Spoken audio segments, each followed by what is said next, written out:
Achievement culture would be what? Okay, literature. Anything else? Art. Anything?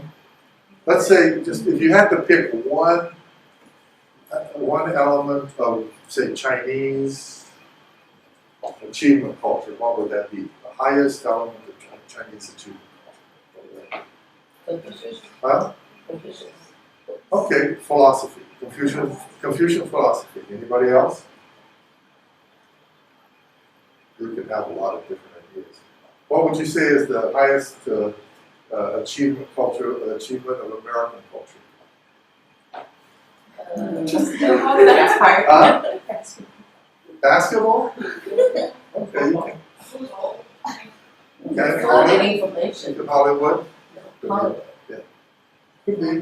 People have it. Well, you know, I've had a lot of friends. What the most interesting answer about China that, you know, said, what is the highest achievement of Chinese culture? And one man replied, Johnson.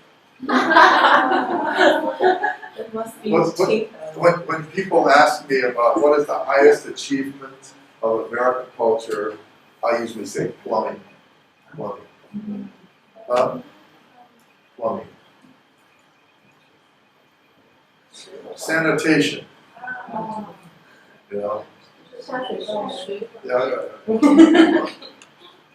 Okay. What?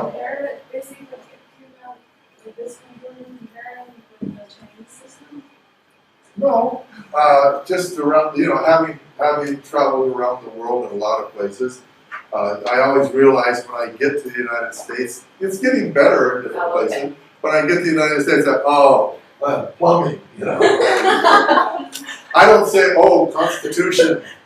I don't say, oh, you know, Ernest Hemingway. I say, oh, good plumbing. So that's, you know, that's right.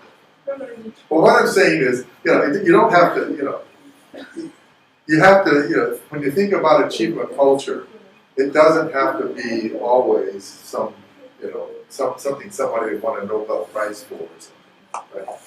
It could be all kinds of things, right?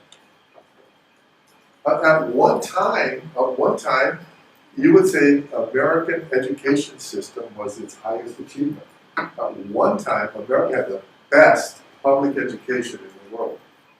And then they screwed it up because they created schools of education and kind of messed it up.